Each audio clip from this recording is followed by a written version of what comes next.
Lowongan kerja untuk ijazah SMP dengan gaji puluhan juta rupiah. Loh, kok bisa? Daripada teman-teman penasaran, lalu simak video ini sampai habis ya. Yuk. Assalamualaikum warahmatullahi wabarakatuh. Ketemu lagi dengan saya Hartono di sini. Buat yang baru gabung, salam kenal. Buat yang udah stay di channel ini, terima kasih banyak udah stay di sini. Semoga sehat selalu, sukses menyertai teman-teman semuanya.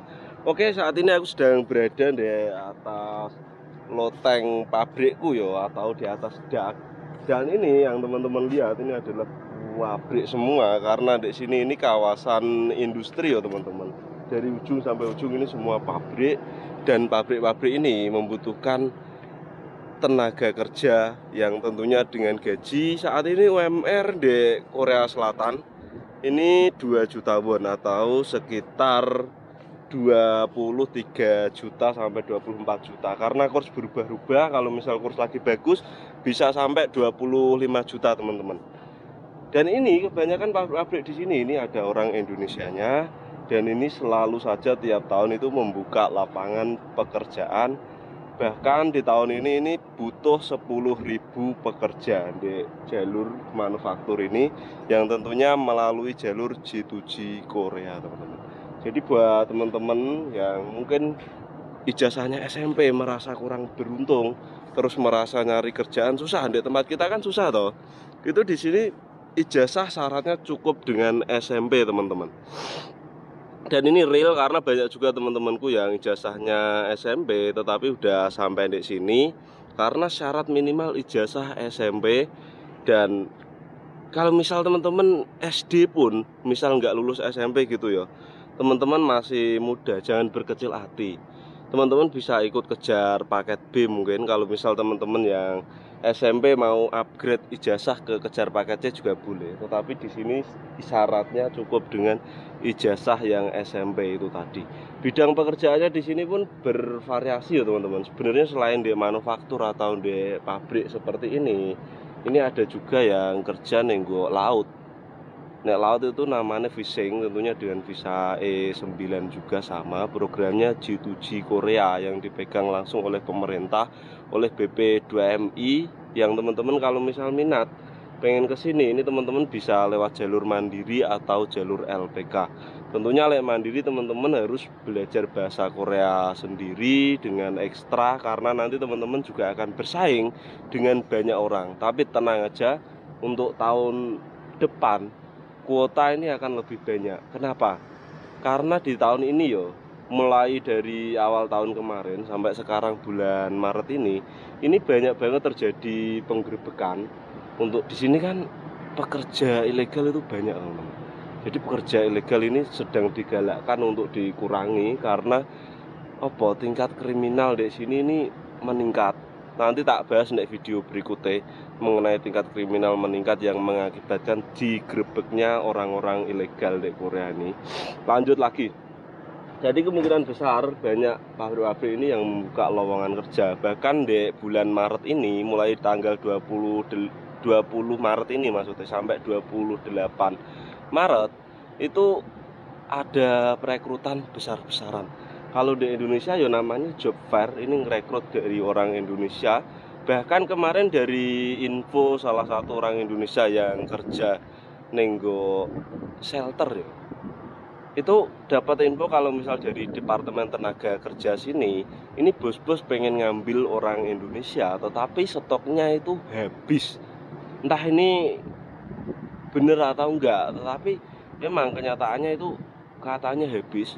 Yang dari ujian 2022 itu udah nggak ada, dan kemungkinan ini nanti akan mengambil teman-teman yang baru lulus 2023 ini ya. Entah berita itu benar atau enggak, aku berharap sih mudah-mudahan benar-benar habis sehingga teman-teman kita udah terbang semuanya. Jadi buat teman-teman yang ijazahnya SMP, apa yang perlu teman-teman persiapkan, saranku daripada teman-teman belajar mandiri, lebih baik untuk nyari LPK bahasa Korea. Sekarang LPK bahasa Korea juga udah banyak juga yang transparan tentunya untuk belajar di situ. Terus setelah nanti teman-teman belajar, nanti teman-teman akan ada nunggu jadwal ujian ya, jadwal pendaftaran ujian. Nanti teman-teman daftar ujian. Terus setelah daftar ujian, teman-teman akan mengikuti tryout biasanya sambil nunggu hari H ujian itu. Karena ujian sekarang juga beberapa kali, bahkan di tahun ini ujian ini dibagi dalam 3 gelombang atau 3 kali ya teman-teman. Jadi ada gelombang 1, gelombang 2, gelombang 3, dan gelombang 3 ini sedang berlangsung. Di sini pabrik-pabrik semua teman-teman, sampai sana pabrik semua. Gelombang 3 juga masih terus berlangsung. Terus setelah tryout nanti teman-teman bakal ikut ujian yang tentunya ini akan apa ya corone dipilih, ada lulus tidak lulus gitu loh teman-teman. Maksudnya dari sekian banyak orang nanti kan ada yang nilainya bagus, ada yang nilainya jelek. Jadi perekrutannya itu diambil dari yang nilainya tertinggi sampai jumlah kuota. Untuk tahun ini kan kuota 10.000, berarti peringkat 1 sampai peringkat 10.000, kasarannya seperti itu yang akan diluluskan. Jadi teman-teman pokoknya jangan takut, meskipun lawan teman-teman itu ijazahnya SMA atau mungkin ijazah S1, SMP pun di sini pun statusnya sama teman-teman, dengan status kerja yang sama, status visa yang sama dengan visa E9, dan juga kerjanya itu yo nek pabrik sama, nggak ada mandang ijazah gitu. Jadi teman-teman jangan minder, karena beberapa waktu aku juga pernah ngobrol kan sama teman kita yang ijazah SD terus ikut kejar paket B, itu nyampe sini juga kerja. Jadi di sebelah sana teman-teman, nek pabrik pres karet sama kayak aku meskipun lulusan STM juga sama kerjaku. Ada juga teman kita yang S1 sama kerjanya nek pabrik, seperti banyak jenisnya pabriknya. Ada pabrik kain, ada pabrik CNC MCT, ada pabrik peleburan, ada pabrik makanan, ada pabrik las dan lain-lain. Itu non skill teman-teman, bener-bener. Aku pun kesini juga pakai visa non skill yang sama sekali dari Indonesia. Itu aku nggak pernah punya pengalaman kerja pabrik. Kenapa? Karena aku di Indonesia nggak mau kerja pabrik teman-teman, jujur. Karena kerja pabrik itu nggak dapat pengalaman, pikirku. Tur kerja pabrik di Indonesia juga gajinya berapa sih? Aku nggak mau, males. Dan aku dulu di Indonesia lebih memilih kerja nih bengkel sama nenggok proyek seperti itu teman-teman. Jadi di sini bener-bener nanti non skill. Terus kalau sampai sana gimana mas? Kan teman-teman udah mengikuti yang namanya ujian itu, ujian bahasa dengan modal bahasa yang teman-teman lulus. Itu di sini buat modal awal untuk percakapan apa standar sehari-hari itu udah bisa. Dan mayoritas di sini ada orang Indonesia nih, senior Indonesia juga di sini baik-baik teman-teman, tenang saja. Nanti sampai sini bakal diajari. Aku dulu juga pertama kali nggak bisa kerja, nanti bakal diajari sama orang sini, dikasih tahu. Yang paling penting teman-teman itu lulus ujian. Pokoknya kalau misal udah lulus yang tenang, nggak punya modal nggak apa-apa. Sekarang nggak punya modal itu dari LPK juga ada banyak dana talangan dari, bukan dari LPK doang, sebenarnya dari bank-bank pun ada yang namanya KUR PMI atau KUR TKI, ada dari Bank BNI, Bank BRI, itu bisa mengajukan KUR atau pinjaman. Intinya setelah teman-teman lulus terus dapat SLC itu bisa mengajukan pinjaman, yang tentunya nanti teman-teman jangan lupa untuk bertanggung jawab seperti itu.